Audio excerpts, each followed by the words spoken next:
para hacer un paisaje. Justamente el arte tiene que ser con eso, ¿no? Usar elementos de la vida cotidiana para crear formas completamente distintas a la que la gente usaría de manera corriente, ¿no? Pero cuando hablamos justamente del arte literario, hablamos del uso de las palabras. Yo las palabras no las voy a utilizar para solamente comunicarme, sino para expresar, contar, relatar, manifestar emociones, sentimientos, contar historias, relatar ficciones y todo ello. Entonces, la literatura tiene que ver con el arte de las palabras. El uso de estas palabras, el uso de estos recursos para poder expresar mis ideas, mis pensamientos, mis emociones y transmitir, que esa es una palabra importante en el tema de literatura, transmitir dichas emociones. Por eso, muchachos, que cuando hablamos de literatura hablamos del arte de las palabras, es un arte, el arte de la expresión verbal, ¿ok? Es el arte de la expresión verbal. Y este arte de la expresión verbal está relacionado principalmente con ¿qué? Con la parte de la ficción, ¿no? La parte de la ficción, la parte de las emociones, sentimientos y todo ello. Ahora, tengamos presente que cuando hablamos de literatura como un tipo de arte de las palabras, esta llamada literatura también se puede ejemplificar o se puede manifestar a través de la presencia de un libro. Un libro es el documento donde se expresa esto llamado literatura. Por eso, que si hablamos del fenómeno literario como tal, decimos por acá, mira, si queremos hablar del llamado fenómeno literario,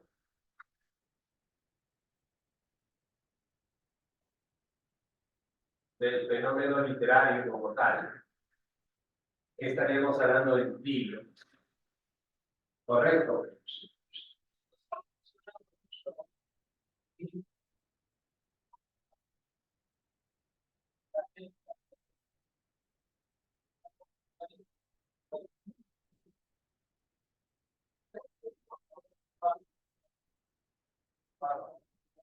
Ahora, este libro hay que tomar en cuenta que tiene una división. Un libro puede dividirse en lo que conocemos como forma y fondo. ¿Correcto? Como forma y fondo. Es lo que uno va a analizar en el curso de literatura. Un texto, cualquier libro, una poesía, una novela, un cuento, se va a analizar desde esta perspectiva, forma y fondo. Si vamos sobre la forma del libro, me refiero a la manera como se escribe el libro, ¿okay? El estilo de la expresión. Por ejemplo, si en este caso el libro está escrito en prosa o en verso. Claro, ¿cómo es la prosa? La prosa es un tipo de estilo que se expresa a través de la presencia de oraciones. Oraciones. Oraciones que en conjunto van a formar párrafos. En cambio, cuando yo hablo de verso, hablo de, por ejemplo, pensemos en un poema. Un poema está escrito en verso, ¿no? Un poema se escribe en versos. Son líneas que muchas veces contienen rimas y que están expresadas principalmente en poemas. En cambio, una novela, un cuento, pensemos en Hacer los perros, pensemos en El Caballero Carmelo, está escrito en prosa. Vamos a ver acá, chicos, la forma se refiere a la expresión. Por ejemplo, si la obra está escrito en prosa o en verso. Escrito en prosa o en verso. En prosa o en verso. Además, a nivel de la forma, también acá se analiza, por ejemplo, la cantidad de personajes, de capítulos, ¿no? Los aspectos cuantificadores, más que todo. La cantidad de personajes, capítulos, escenas, etc. De personajes, cantidad de versos, etc. Pero esto tiene que ver a nivel de la forma. Si la forma todo, el autor escribe, en este caso, a nivel de personajes, versos,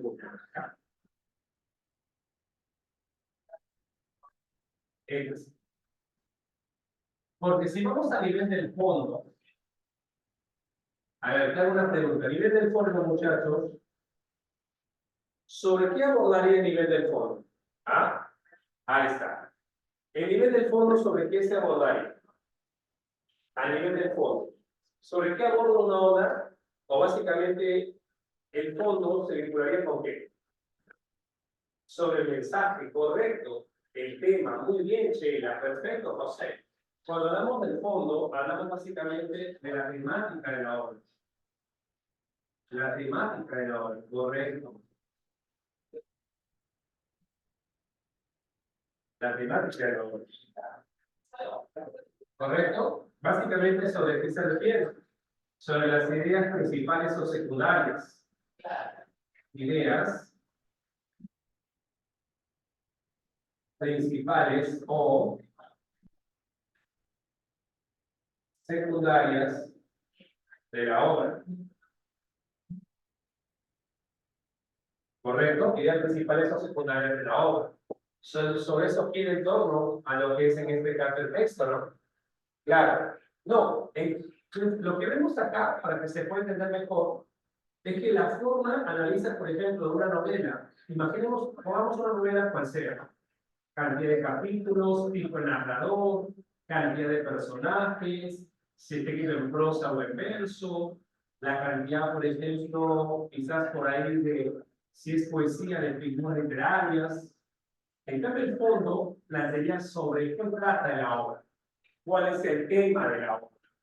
Por ejemplo, si pensamos en una novela como La Metamorfosis de Kafka, ¿sobre qué tratará dicha novela? ¿Alguien más lo sabe? ¿Sobre qué trata dicha novela? Ah, exacto, José, correcto, sobre la deshumanización. Pero tú me estás hablando ya de esa parte, eso sería el fondo, porque tú me estás hablando del tema de la obra, ¿correcto? Pues esto sería justamente la parte del fondo. San Marcos muchas veces hace esta aclaración, ¿no? Puede que San Marcos en su pregunta coloca a nivel del estilo, o a nivel del tema, o a nivel del fondo, y tu respuesta tiene que ir en torno justamente a eso, ¿no? A nivel del fondo o a nivel del estilo, que tiene que ver si te preguntan forma o fondo de la obra. Ahora, además, tomemos en cuenta que la literatura, como se expresa en el libro, este libro puede ser, digámoslo así, separado, dividido o clasificado según lo que vamos a conocer como géneros literarios. ¿A qué llamamos géneros literarios? Una obra presenta una estructura determinada y según su estructura o su intención, yo voy a dividir las obras en tres géneros. Aristóteles, en su obra llamada La Poética, tomó en consideración esta idea y dividió basándose en el concepto de expresar, relatar o representar una historia. Por eso, muchachos, que por acá vamos a ver, en esta primera parte de la clase, los llamados géneros literarios. ¿Correcto? Vamos a ver por acá los géneros literarios. Correcto. A ver, un género literario es básicamente la división que yo voy a realizar de una obra. Y esta división la realizo tomando en consideración qué cosa. Ciertos rasgos de la obra literaria. Claro, la consideración que yo voy a tomar para poder dividir la obra en géneros es qué tipo de rasgos o intención tiene el autor de la obra. Si el autor quiere relatar, quiere expresar o representar una situación. Por eso cuando hablamos de géneros, hablamos básicamente de qué? De la división de las obras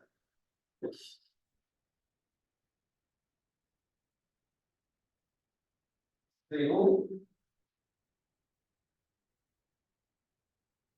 ciertos rasgos en común.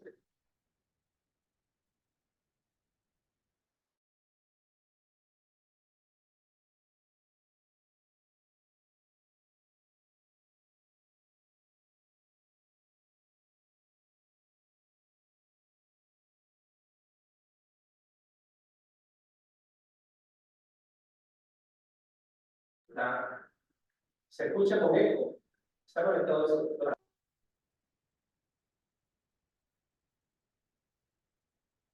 Ahora, ¿cómo se escucha?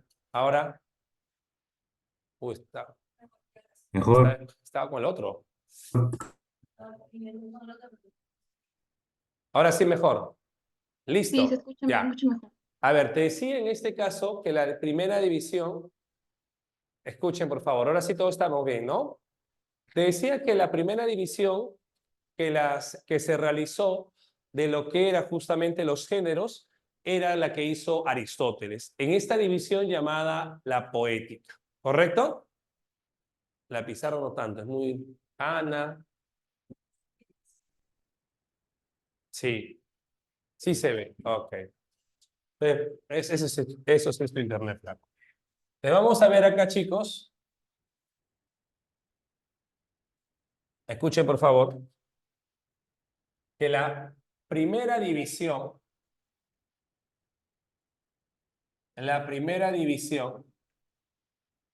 ¿quién lo va a realizar? Aristóteles. La primera división lo va a hacer Aristóteles.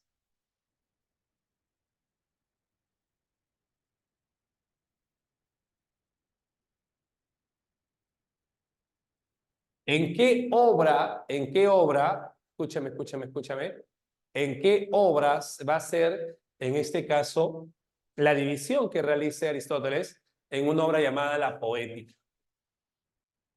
En la obra poética.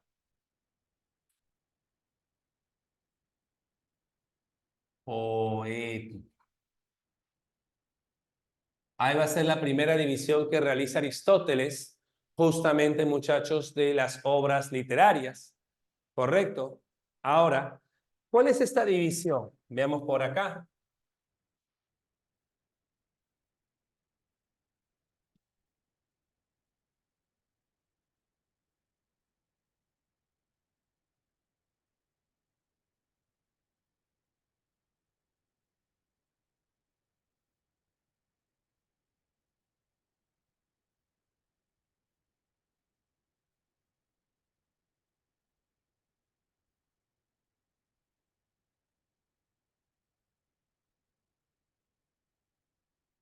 A ver. La división sería en este caso en estos tres géneros. Género épico, género lírico y género dramático.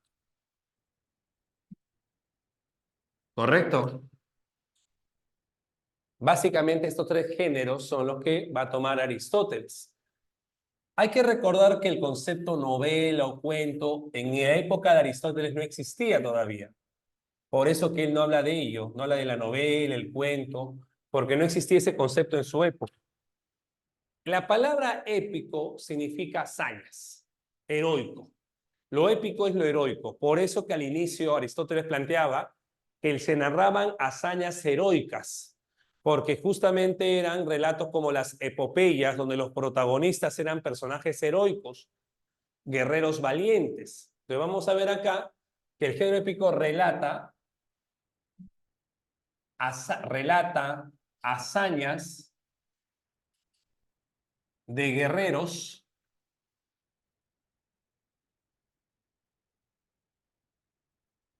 o caballeros, relata hazañas, ¿no?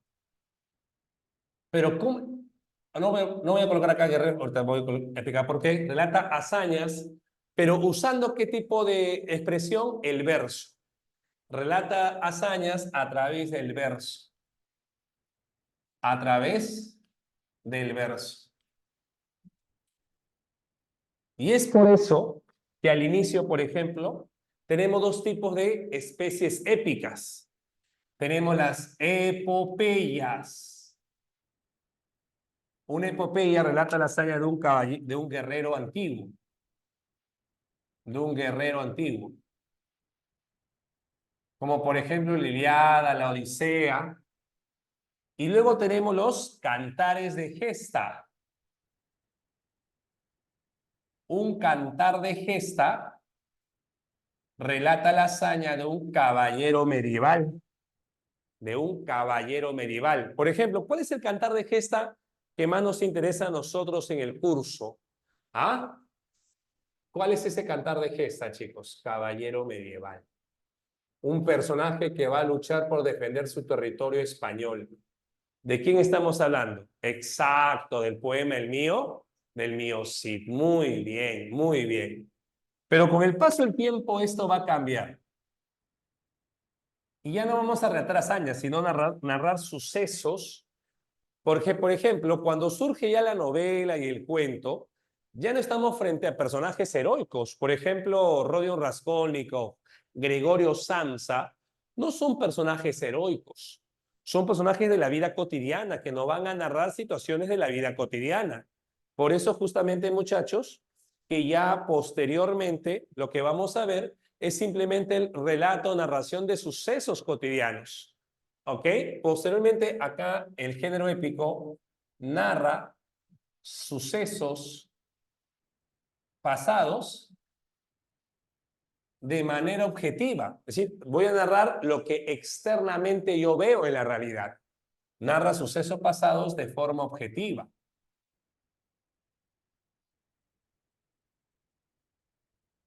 Y no solamente narra, sino también describe. Describe personajes, ambientes, etc. Cuando se narra y se reescribe, chicos, ya estamos frente a otras especies. Ahora, algo muy importante es que esto último es en prosa. En prosa. A diferencia de estos dos, que es en verso, esto lo hace en prosa. Esto último se le llama género narrativo. Ejemplo de esto último, profesor: la novela, el cuento, la crónica, por ejemplo, ya son básicamente sucesos que se narran en prosa. Sucesos que se narran en prosa. ¿Correcto? Hasta ahí. ¿Todo entendido, chicos? ¿Todo entendido hasta ese punto? Por favor, confirme. ¿Todo entendido hasta ahí? ¿Alguna consulta?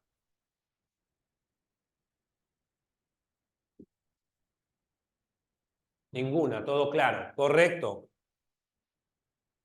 En cambio, cuando San Marcos te dice género lírico, profe, el género lírico es la expresión, señor.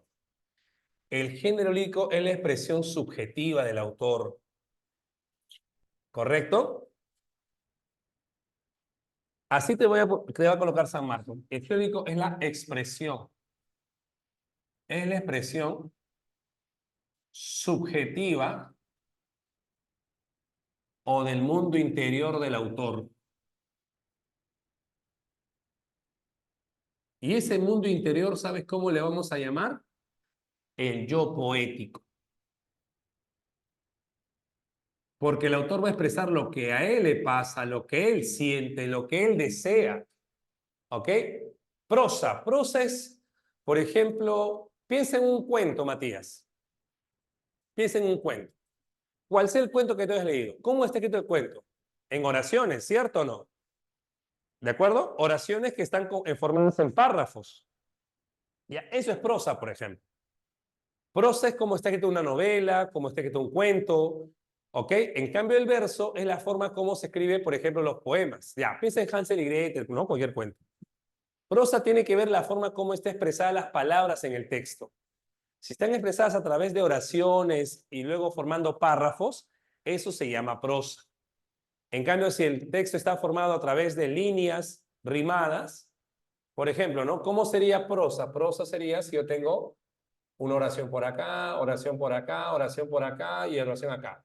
Luego viene una oración así, luego una oración así, luego una oración acá. Así, esto sería prosa. Pero el verso sería, si digo así, ¿no? Oración acá, así, así, así, como poemas, ¿no? Como un poema. Este es verso. ¿Correcto? Este es verso. ¿De acuerdo, chicos? Ok, perfecto. La poesía normalmente, por ejemplo, está expresado en verso. Además de ser una expresión subjetiva, también se dice que hegemónico manifiesta emociones. Manifiesta emociones. El yo poético se le dice ¿por qué? Porque todo gira en torno al poeta, al que expresa, ¿no? Manifiesta emociones principalmente en verso. Principalmente en verso. ¿Correcto? A ver, hay que entender que el género lírico es el género más subjetivo de todos. Y acá tenemos básicamente tres especies líricas. Tenemos, por ejemplo, la oda, tenemos la égloga. La oda hace referencia a una alabanza, un poema que hace referencia a una alabanza. La égloga es una poesía pastoril. Los protagonistas son pastores que se enamoran de damas que lamentablemente los desprecian. Pero la más conocida para nosotros, o la más vista, es la llamada elegía. ¿De qué trata una elegía, profesor? Una elegía trata sobre la ausencia del ser amado.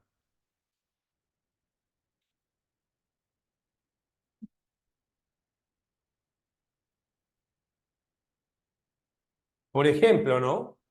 Este ser amado puede ser claro, puede ser un padre, puede ser un familiar, puede ser un hermano, ¿no? Puede ser alguien importante para nosotros. Por ejemplo, recordamos a Jorge Manrique que publica la epístola, también es una carta la epístola también, pero también la epístola puede ser un género narrativo o lírico, dependiendo de la forma como se exprese. Pero normalmente la epístola es un género narrativo, ¿ok? Pero como te digo, estos solamente son menciones, porque San Marcos no hace preguntas sobre especies narrativas. Lo que pregunta San Marcos normalmente, le digo a todos, son características de los géneros más que de las especies. Si ustedes han revisado la pregunta de San Marcos, vincula más que todo con los géneros, más que con las especies. Yo esto solamente lo estoy haciendo mención en general, ¿no? A ver, te decía, Jorge Manrique escribe un tipo de documento llamado copla, una copla, que es un tipo de verso, un tipo de poesía. Coplas a la muerte de su padre. Claro, él no lo publica, por eso de ahí el porqué del título, ¿no? Y él escribe justamente sobre la ausencia de este ser querido. Igual que Vallejo, por ejemplo, escribió a mi hermano Miguel. Cuando publica este poema Vallejo, a mi hermano Miguel, alude principalmente a un hermano suyo que había fallecido y que era un hermano mucho más cercano a él, ¿no? Y es interesante cómo Vallejo explica un poco el tema de la muerte acá, porque Vallejo relaciona la muerte con una actividad infantil, el juego de las escondidas. Entonces, ese tipo de actividad, como le cuesta tanto a Vallejo expresar de cierta manera el dolor por la ausencia de su hermano, él imagina que su hermano está escondido y que no lo puede encontrar, no lo puede encontrar. Incluso le dice a su hermano en un momento, oye, cuando éramos niños tú y yo nos jugábamos y llorábamos porque sentíamos que no estaba el otro y se ponía a llorar, ¿no? Mi hermano, nada. Y le dice, pero cuando tú te escondías siempre riendo, pero ahora no estás así. Y en la parte final le dice, hermano, sal porque mamá se está preocupando, le dice, ¿no? Mamá no está bien. No, únicamente no. Preferentemente en verso. Únicamente no, Giraldino. Preferentemente. La araña de Vallejo también, ¿no? La araña también sí, muy buena. Cuando le dice, hermano, hoy estoy sentado en el poyo de la casa, donde nos haces una falta sin fondo. Me acuerdo hasta ahora jugamos y que nuestra madre nos acariciaba. Pero hijos, ahora yo me escondo como antes. Y todas estas oraciones vespertinas, y espero que tú no des conmigo, por la sala, el zaguán y los corredores. Después te ocultas tú y yo no doy contigo. Me acuerdo, hermano, que nos hacíamos llorar en aquel juego. Miguel, tú te escondiste una noche de agosto al alborear, pero en vez de ocultarte riendo, estabas triste. Y tu gemelo corazón de esas tardes extintas se ha aburrido de no encontrarte. Y ya cae sombra en el alma. Oye, hermano, no tardes en salir. Bueno, puede inquietarse mamá. Entonces, en ese poema desgarrador de cierta manera, vemos el tema de una elegía, ¿no? Un tema de la ausencia, el ser querido. Y de igual manera también el tema, en el tema amoroso también, pues, ¿no? Imagínate la situación de pronto que tú y esa persona se separen y tú quieras que esta persona sepa que no va a encontrar a otra persona que no seas tú, imagínate. Tenía un amigo así. Me decía, José, quiero que tú me ayudes, quiero que me des un poema para que la chica que ahora me está diciendo para terminar sepa que no voy a encontrar otra persona que sea como yo. Imagínate, yo ahora trabajaba dando poemas, un cacholero de poemas. Ya, está bien. Le hacemos otra cosa 10 soles, dije. Y le mandé ese poema, ¿no? Encontré un poemita por ahí y le digo, mira, este utiliza. ¿Cuál? Es breve, corto, pero preciso. Uno que decía, al perderte yo a ti, tú y yo hemos perdido. Yo porque tú eras lo que yo más amaba y tú porque yo era el que te amaba más. Pero de nosotros dos, tú pierdes más que yo. Porque yo podría amar a otras como te amaba a ti, pero a ti jamás te amarán como te amaba yo.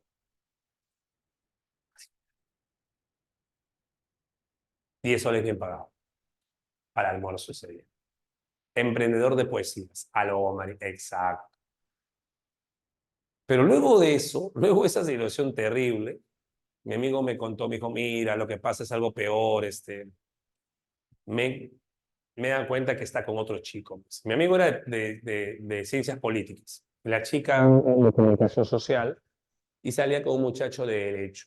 Y me decía, ¿cómo es posible que me cambie por un abogado? Y yo digo, sí es posible, hay un montón de posibilidades. Digo, si yo fuera ella, estaría feliz, ¿no? Politólogo, abogado, no tengo la diferencia. Digo, ok, bueno, ya bueno, ya son tus cosas tuyas. Pero pasa por mi... En ese tiempo San Marcos, política y derecho estaban en la misma facultad. Entonces ella iba a ver al chico y lo veía a él y él lo miraba de lejos del salón y era terrible para mi amigo. Y mi pata me dice, José, quiero que tú me des un poema para que le dedique no a ella, sino a él. Que sepa que esa chica con quien está en brazos aún me sigue recordando a mí. Ah, con esa está bien. Digo, ya, está bien, está bien, está bien. Le digo, está bien. Pero eso te va a costar más. Te va a costar el doble. Eso, el cuarto de pollo lo habrás. Ya, perfecto. Ah, pum, pum, chévere, perfecto. Le encontré un poemita. Federico Barreto, poeta tangueño, 1922 publicó este poema. Aunque Barreto es conocido por otros poemas, incluso poemas que luego se transformaron en valses como Ódiame, muy conocida esa canción, Barreto escribe un poema llamado Antes que tú. Una situación parecida a la que le pasaba a mi amigo en ese entonces. ¿Qué decía Barreto? Sonríes al pasar con ironía. Esto se lo dijo al chico, ¿eh? Porque me juzgas un rival vencido. Imbécil. La mujer que tú has elegido, antes que fuera tuya, ha sido mía. Y en sus labios de rosa yo viví un día la esencia del licor apetecido. ¿Y tú de qué te ríes que has bebido las sobras de la copa de ambrosía? Yo fui Isabela para ella, su primer hombre. Y hoy que tú la posees no me causas enojos, porque cuando tú la besas ella cierra los ojos y bajando la voz repite mi nombre. Nada más. Listo. Cumplido ya. Y mi amigo está contento, feliz, el chico le dolió, pasó un tiempo, terminó esa relación, mi amigo volvió con la chica, pasó así, Hasta que un momento, pasó un par de meses y me dijo, José, ella y yo vamos a terminar. ¿Pero por qué? No, nos damos cuenta que la relación no va más. ¿Y ahora qué quieres de mí? Necesito un poema, me dice. Ya, pero eso ya mínimo 50 soles, papi. Digo, ya son tanto tiempo, imagínate. Pero un poema para enamorar, no quiero enamorarla. Quiero que sea un poema que indique que lo nuestro se acaba, pero que yo siempre voy a seguir amándola. A ver, ¿tú quieres un poema donde le digas que tú y ella acaban, pero que tú sigues amando? Sí, es que me haga sentir como que yo la amo, pero acepto que esto se va a acabar. Miércoles, dije, ¿cómo? Está difícil, ¿ah? Ya. La de Tony Rosado dice, ¿qué hago? Ya. Pero eso sí, ¿ah? Medio check, medio. 50. Ya 50. 50 y tu cuarto de pollo aparte, tu gaseosón. Ya, listo. Acá no hemos dicho nada. Quedó. El cachuelero de la poesía. Y le conseguí un poema de un poeta cubano llamado José Ángel Buesa. Tómale, digo. Recítalo. Apréndetelo si es posible, es mejor cuando si te lo aprendes. Siéntate con ella ahí cerca de la huaca. Díselo. No te metas a la huaca, fuera de la huaca, no dentro de la huaca. Oído al dato ahí. Cuando ingreses entenderás por qué te digo. Tú no se ríe, no sé por qué. ¿Qué cosa habrá pasado, tutora? Por favor, los recuerdos de la... ¿Esa Marquina, tutora, también? ¿Ha escuchado por ahí las historias profundas de la huaca, las historias tenebrosas de la huaca? Zonas donde, zonas donde penan, se escucha llanto. Bueno, no digo nada más. La cuestión es la siguiente, que he dicho, por favor, cerca ahí nomás, no tan cerca de... Se trata de sentarte ahí en una de las... ahí y conversa. Y ahí le... El poema se llama Poema de la despedida de José Ángel Buesa. Y decía justamente algo así. Te digo adiós y acaso te quiero todavía. No sé si olvidarte, pero te digo adiós. No sé si me quisiste, no sé si te quería, o tal vez no quisimos demasiado los dos. Este cariño triste y apasionado y loco me lo sembré en el alma para quererte a ti. No sé si te amé mucho, no sé si te amé poco, pero sí sé que nunca volveré a amar así. Me queda tu sonrisa dormida en el recuerdo y el corazón me dice que no te olvidaré. Pero al quedarme solo sabiendo que te pierdo, quizás empiezo a amarte como jamás te amé. Te digo adiós si acaso con esta despedida mi más hermoso sueño muere dentro de mí. Pero te digo adiós para toda la vida, aunque toda la vida siga pensando en ti. Nada más, nada más. Lo vi que la chica lo abrazó, lloraron juntos, se levantaron y se retiraron cada uno por su camino. José, ahora quiero un poema para que me haga sentir bien. No moleste, le digo, compadre, hay muchos poemas. Reduce mi carrera solamente a poesía, no es así. Pero la cosa es que la poesía sirve bastante. ¿Ok? Las fijas de la poesía, profe. En el género dramático, en cambio, cambiando un poco el estilo ya, estamos frente a lo que llamamos representación teatral. Estamos frente a lo que conocemos como el teatro, la representación teatral. Para que se desarrolle el teatro o la historia acá, se da el uso del diálogo. El uso del diálogo. Además, en el escenario vamos a ver que los personajes van a utilizar, claro, van a usar lo que conocemos como ¿qué? Como lo que son los movimientos, usa el diálogo, ¿no? Presencia de movimientos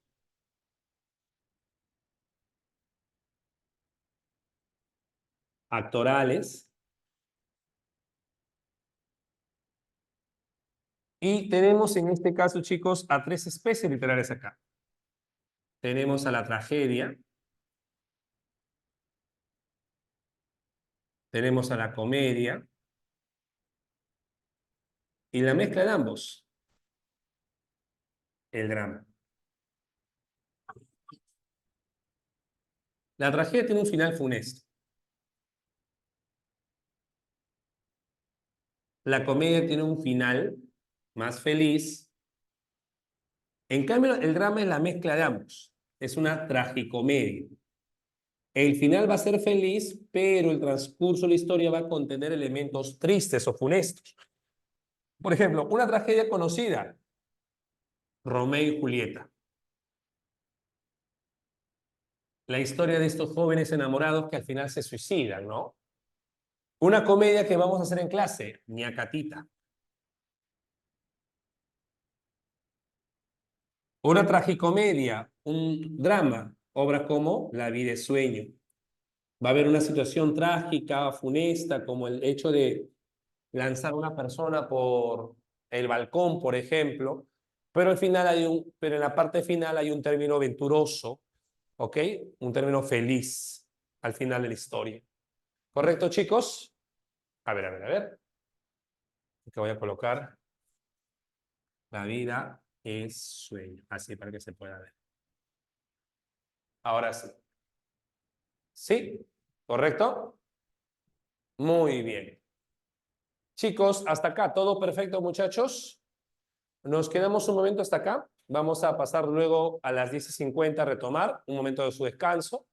Ya, chicos, nos vemos dentro de 20 minutos. Gracias.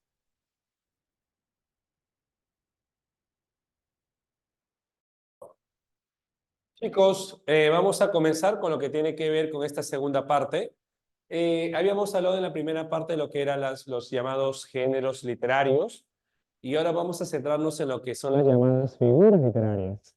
Ahora, entender el concepto de figuras literarias como este tipo de recursos que yo voy a utilizar al momento de expresarme y que de cierta manera le van a dar belleza, connotación a la expresión literaria, ¿no? Entonces, cuando yo hablo de figuras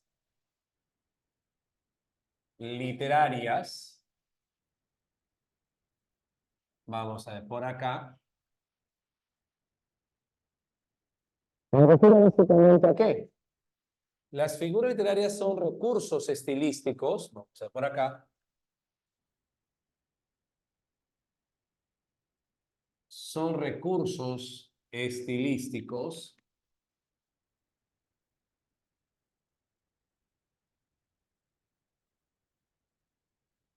que brindan, en este caso, belleza a la expresión, ¿no? A la expresión verbal.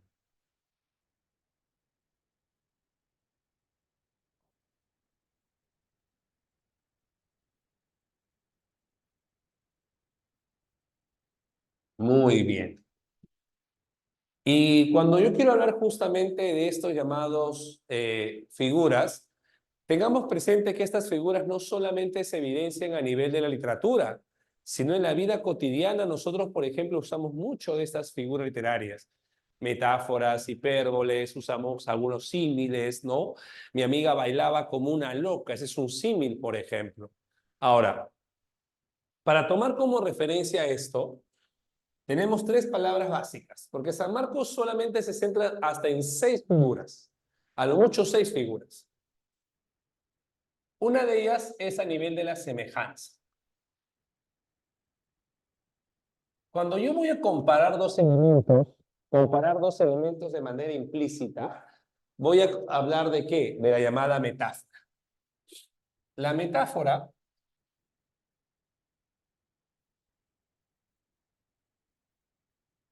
es una comparación que se establece, pero a través de una semejanza de por medio. Dos elementos voy a compararlos, pero porque tienen ciertos rasgos en común. Vamos a ver que esta se conoce como una comparación implícita.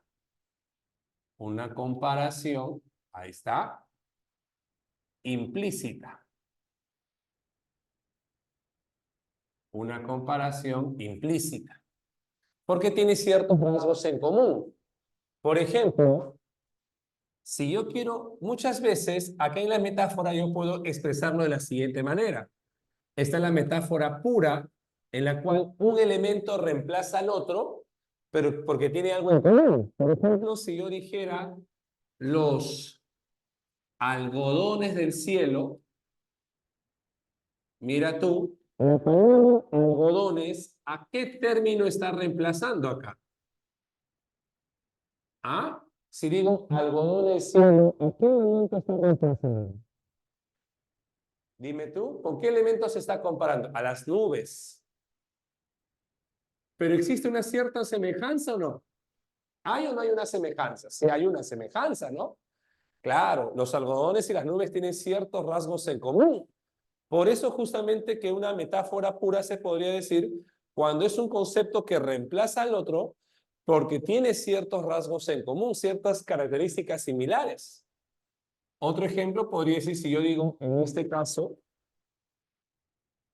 es la primavera de mi vida.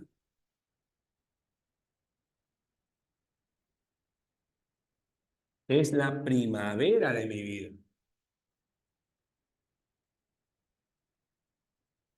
Cuando digo primavera, me refiero quizás es el momento más alegre, feliz, la etapa más gloriosa de mi vida. Hoy digo, por ejemplo, estamos en el ocaso de nuestra relación. El ocaso es la parte final, ¿no? De la relación.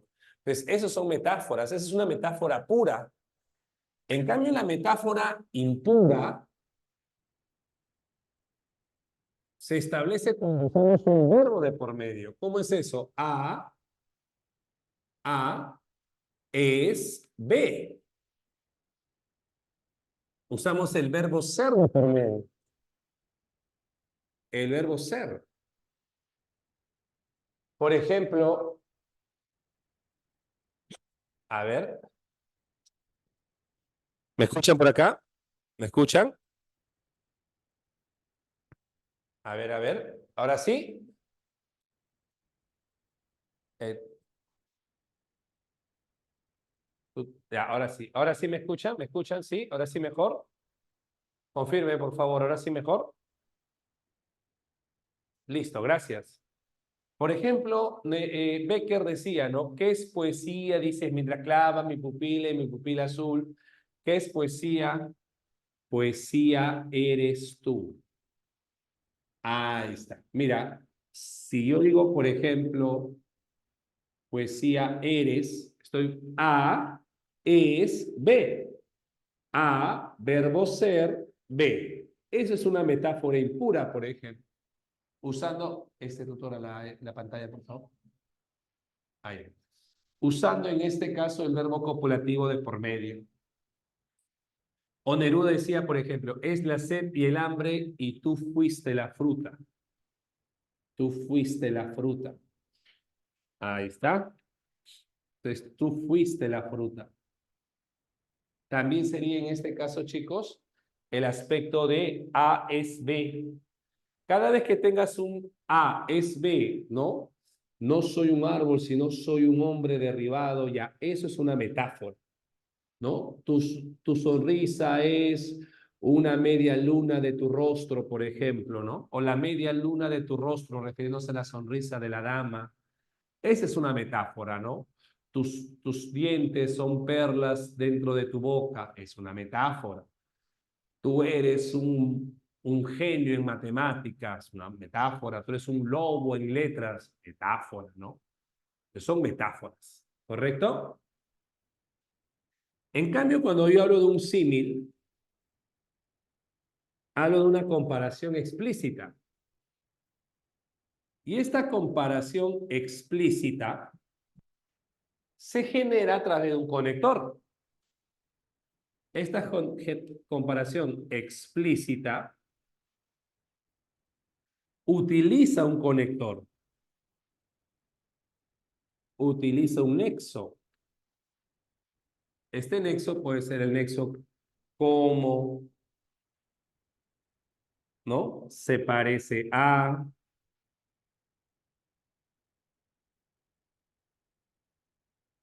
Por ejemplo, Neruda decía, eres como la noche, callada y constelada. Tu silencio es estrella tan lejano y sencillo. Eres como la noche. O si por acá también digo lo siguiente, ¿no?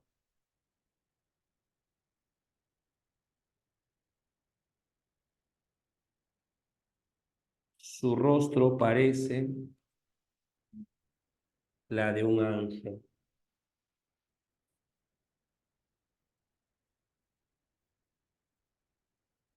Su rostro parece la de un ángel.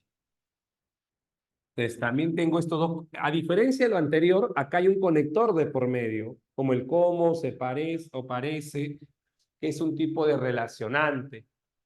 ¿Ok? Parece tú te la podría, el banner o ¿eso donde está el nombre? No sé, ¿así debe estar? Claro, a ver. A ver, yo lo busco acá, a ver. Voy a agregarlo acá. Parece la de un ángel. Igual, se va.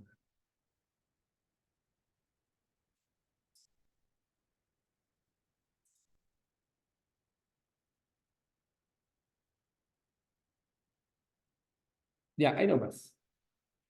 Ahí está. Parece la de un ángel. ¿Correcto? Sí. Entonces, ahí tenemos el caso de metáforas y símiles. ¿Estamos bien hasta acá, chicos? Confirmen, por favor, ¿estamos bien hasta acá? ¿Sí? Todo bien hasta acá. Perfecto. Pero también tenemos, por ejemplo, a nivel de la reiteración. Reiteración.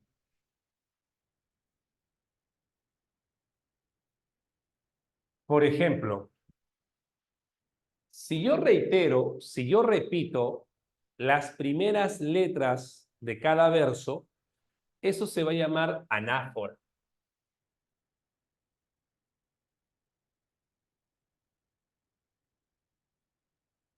Anáfora.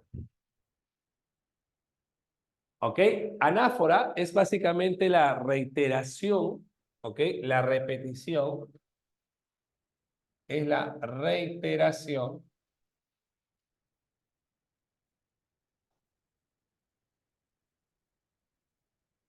de las primeras palabras, de las palabras iniciales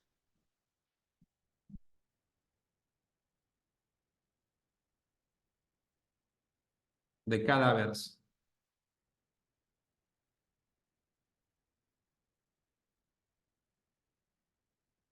Por ejemplo,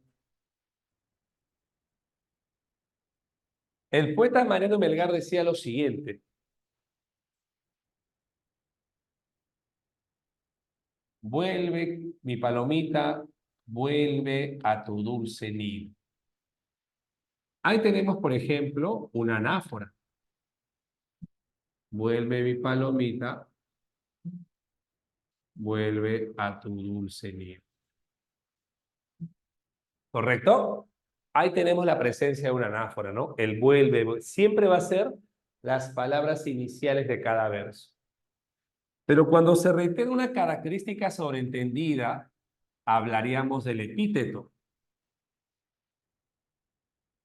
Cuando lo que se busca es reiterar, repetir, ¿no? Sobre una idea sobreentendida, ¿no? Repetir una cualidad inherente, ahí hablaríamos del epíteto. Y esto se establece de dos maneras: usando un adjetivo.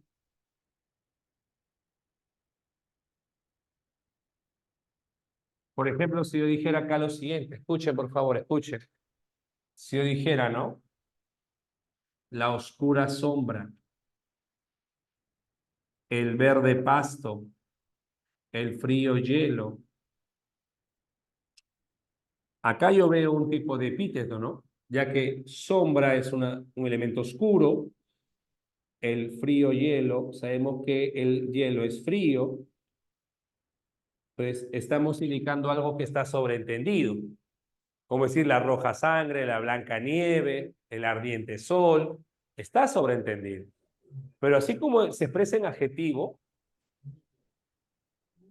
también lo puede expresar en una frase, en una frase.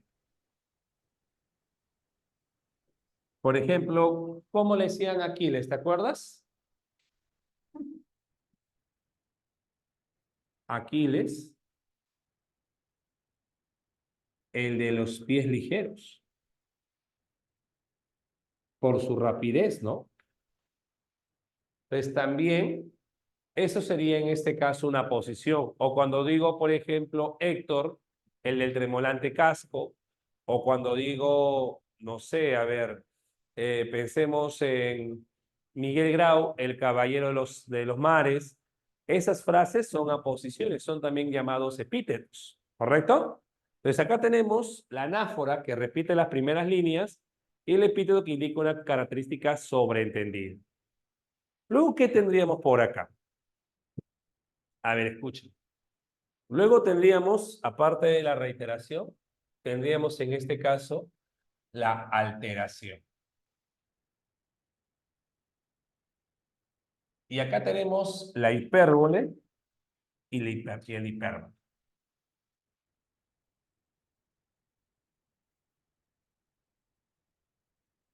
La hipérbole.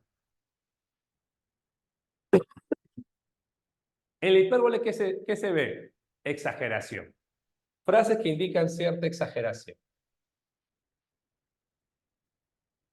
Exageración. Como cuando yo digo, por ejemplo, por acá, ¿no? Te esperé bajo la lluvia 1000 horas. Bajo la lluvia 2 horas. 1000 horas. Esa es una hipérbole. Es una exageración. ¿Correcto? O cuando te dicen por acá, ¿no? Me duele hasta el alma. Esa es una exageración, ¿no? ¿De acuerdo? De cuando plantees una, es como cuando tu mamá te dice, ¿no? Oye, te estuve llamando 1000 veces y no me contestas. Te llamó 2 veces nomás, pero te dice 1000 veces. Esa es una exageración, por ejemplo, ¿no? Esa es una exageración. Y es algo que también lo vemos en la vida cotidiana. En cambio, si hablamos del hipérbaton, ¿de qué estamos hablando? Del hipérbaton hablamos del desorden oracional.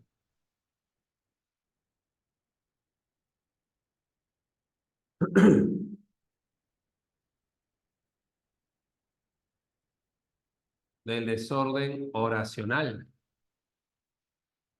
En este caso, nos referimos a qué?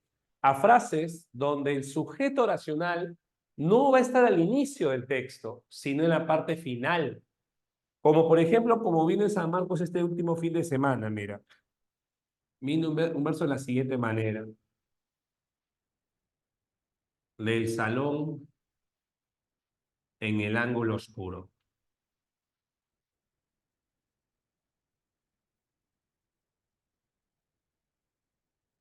De su dueña tal vez olvidada.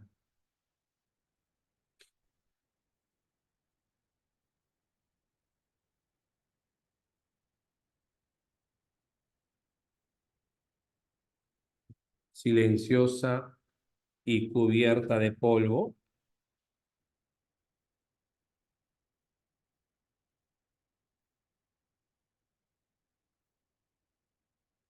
Veíase el arpa.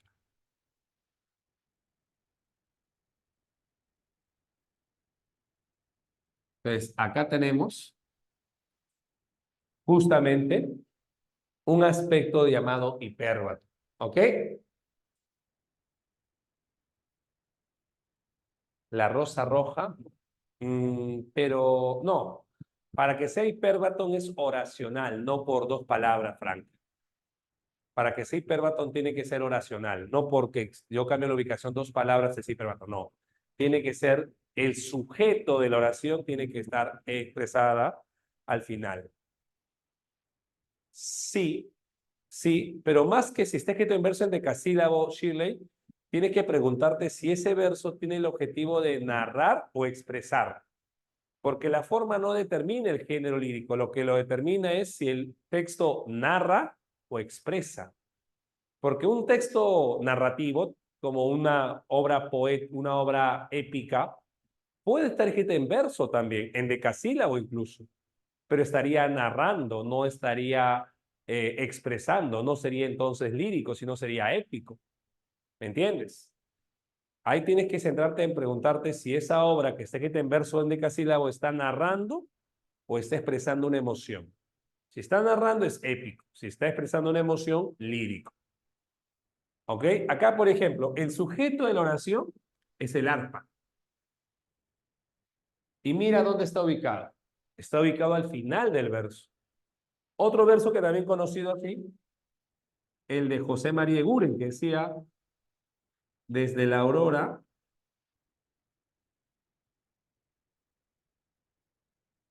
combaten dos reyes rojos.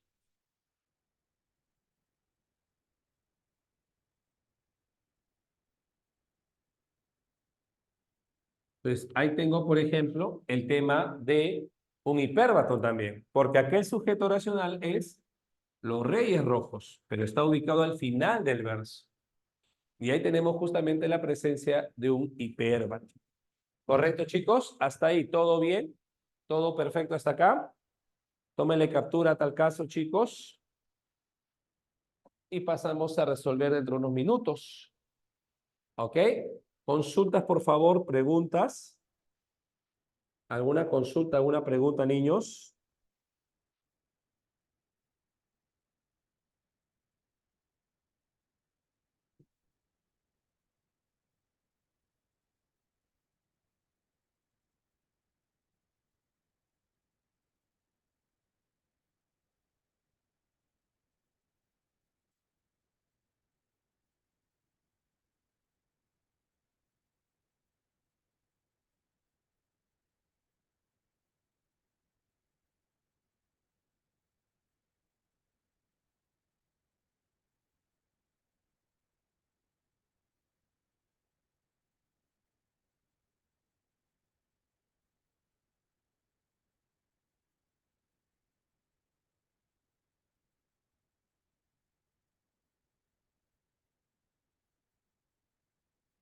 Ah, ya. A ver, Juliana, ¿me escuchas?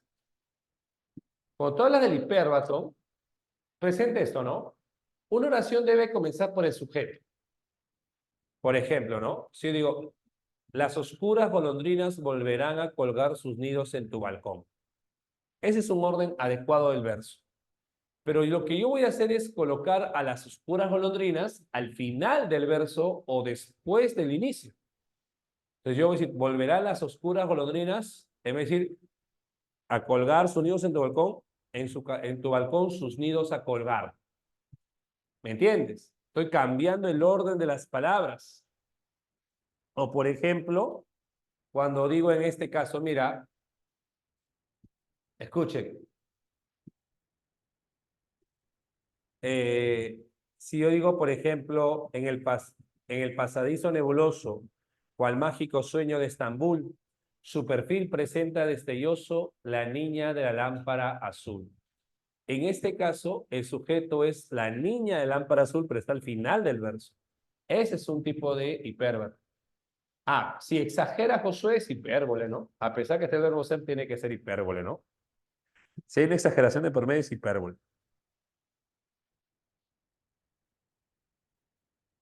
¿Alguna pregunta más?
Ya, a ver, Matías, mira, te explico un poco el tema de la El canto rapsoda es un tipo de canto que pertenece al género épico, son epopeyas. Las epopeyas están expresadas a través del canto de Rapsoda. Rapsoda es un poeta que expresa las historias de los guerreros antiguos.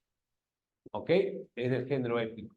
Una metáfora es expresar una idea con otras palabras, pero que tenga una característica en común. ¿No? Como yo dijera, por ejemplo, a ver, en vez de decir la cabellera negra que cae sobre tus hombros, imaginemos que yo digo la cascada oscura que cae sobre tus hombros.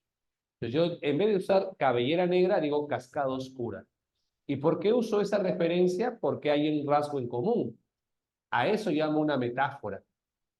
Por ejemplo, cuando dice la serpiente de oro, ¿por qué, a qué se refiere la serpiente de oro, sin alegría? A referencia al río Marañón. Ahora, entre el río y la serpiente, ¿hay un rasgo en común, Matías, o no? ¿Hay rasgos en común? Claro, entonces por eso que se establece la metáfora, ¿no? Tú vas a establecer una metáfora cuando quieres indicar una idea con otra, pero que mantiene una característica en común. Tiene que haber eso, Matías. Puede ser a través de un verbo ser, ¿no? Mi vida es un río, por ejemplo. Esa sería una metáfora, o simplemente cuando ya reemplazas un concepto por otro, ¿no? ¿Ok? Cuando ya reemplazas un concepto por otro. Muy bien, ¿alguna pregunta más?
Ya, a ver, una catáfora no es una figura literaria, es una figura lingüística, pero que no está dentro del ámbito literario, ¿ok?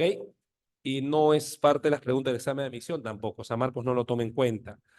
A ver, vamos a revisar acá, chicos, lo que es la pregunta del material, por favor.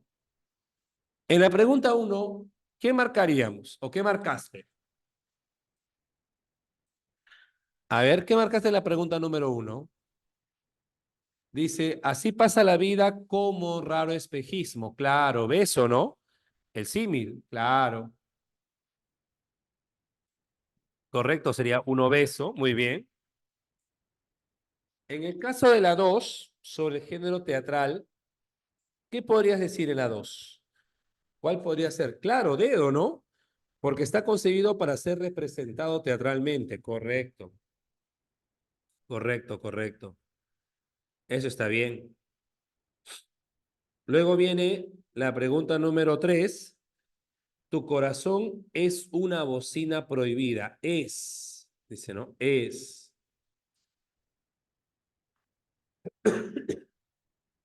¿Qué tipo de figura vemos ahí?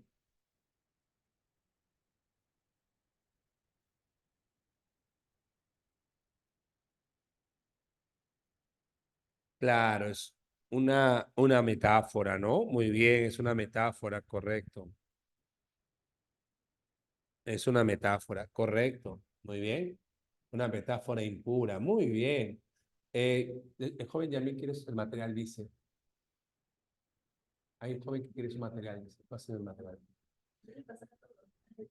Dice que está en el drive, dice Yamil, está en el drive.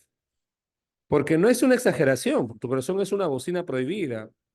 No es una exageración, es una metáfora, ya que está indicando que el corazón se parece o es semejante, es como una bocina prohibida, ¿no? Una bocina, un elemento que suene estridentemente, ¿no?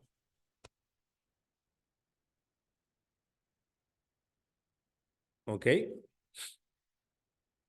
No es una hipérbole, no es una exageración.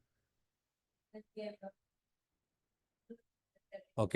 Claro. Y además usa el verbo ser, ¿no? Casa.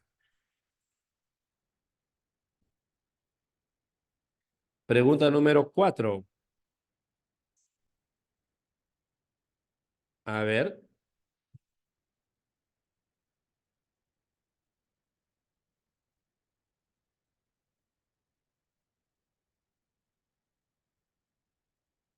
El amor ascendiendo como la luna, dice, ¿no? Como la luna. Ahí sería en este caso un símil, ¿no? Un símil.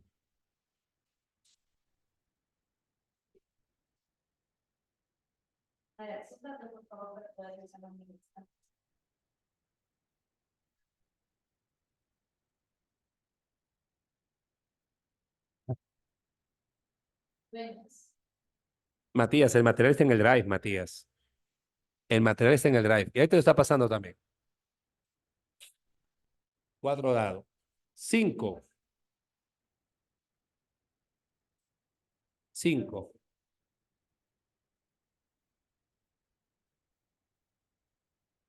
A ver, dice, sobre el teatro, presenta un carácter objetivo. ¿Qué significa eso, profe? Claro que en la obra teatral se representa una situación de la vida cotidiana, ¿ok? Se representa una situación de la vida cotidiana. A eso se refiere justamente con un carácter objetivo. Es decir, yo en el teatro voy a presentar una imagen o una situación cotidiana en la vida, ¿no? O buscar que se asemeje a la vida real. Entonces, hablamos de un carácter objetivo en ese sentido. En la 2 dice, la significación utiliza el diálogo correcto. Las obras están compuestas esencialmente en prosa, no. También puede estar en verso. Puede ser la prosa o el verso.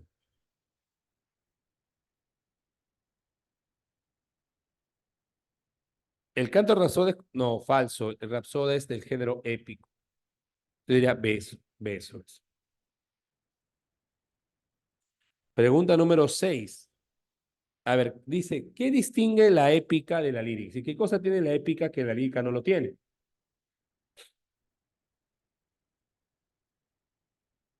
A ver. Claro, la épica se caracteriza por tener la objetividad, ¿no? Y el relato de sucesos, la forma narrativa, 6 casas.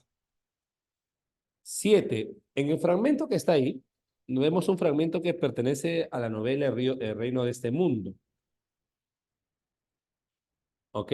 Y cuando vemos este fragmento, nos damos cuenta que estamos narrando, describiendo situaciones pasadas, hechos acontecidos. 7 sería por eso avión. Oh, derrotada musa legendaria, afila sus melódicos raudales bajo la noche oscura. Dime qué tipo de figura ves ahí.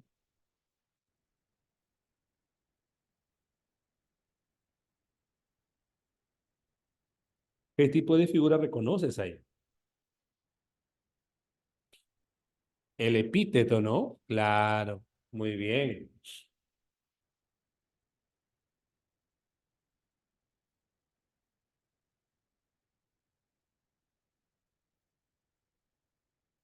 muy bien.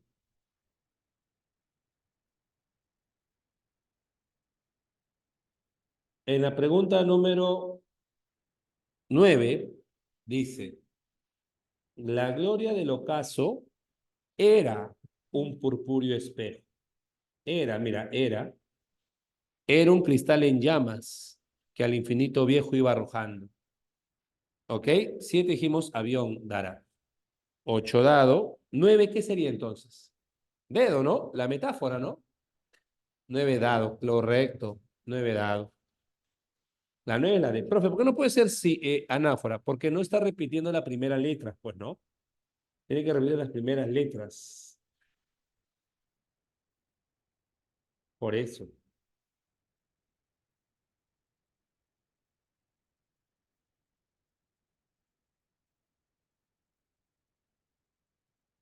Pregunta número 10. Eh, en la 8, ¿cuál sería el epíteto? Ah, porque dice noche oscura, pues, Carlos. Noche oscura. Noche oscura. La 5 dijimos que era la clave beso. 5 besos, Giraldina. 5 besos. A ver, en la 10 notamos un fragmento que es de una obra teatral. Y notamos, por ejemplo, que como característica propia de una obra teatral, lo que vemos dice, expresa su subjetividad, nada. Tampoco describe el mundo interior, eso sería más lírico.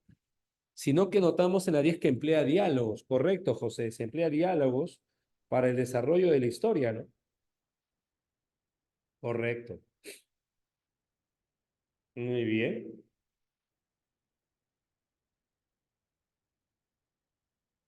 10 casa. 11 dice, ¿qué caracteriza al género lírico? ¿Se expresa únicamente en verso? Falso. Sí manifiesta una emoción personal y es el género de mayor subjetividad, ¿no? 11 avión.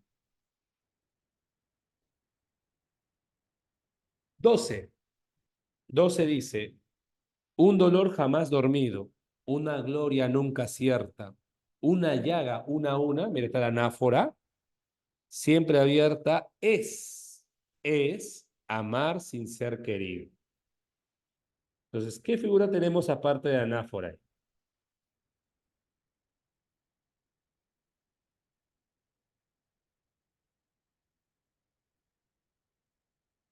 ¿Ah? Claro, metáfora y anáfora, ¿no?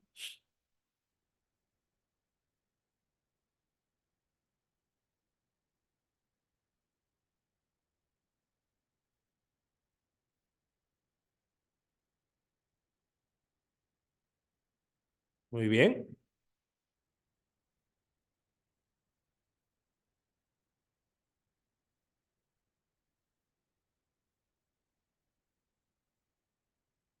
correcto.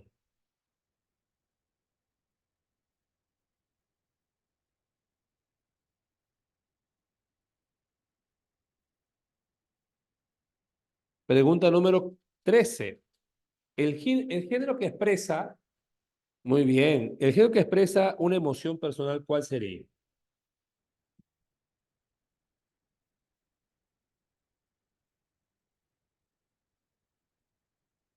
El lírico. Muy bien. Y España, parte mestical, es un poemario que pertenece justamente a este género, ¿no?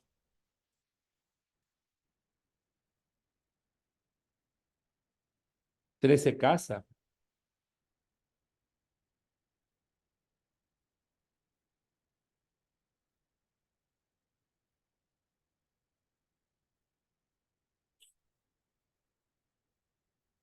Pregunta 14.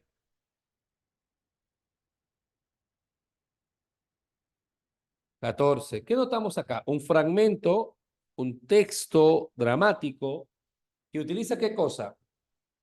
¿Ah? ¿Qué utiliza en 14? El diálogo, ¿no? Claro, 14 dado por eso. En la 15 dice, todo el mundo huye de mi corazón. Es una hipérbole, por ejemplo, ¿no? Pero luego dice, porque parece un cocodrilo. Parece sería un tipo de símil, que no soy un hombre, sino soy. Esa sería una metáfora. Entonces, por orden de aparición, tendríamos símil y metáfora en la 15. Primero un símil, que sería porque, no, pero por orden de aparición.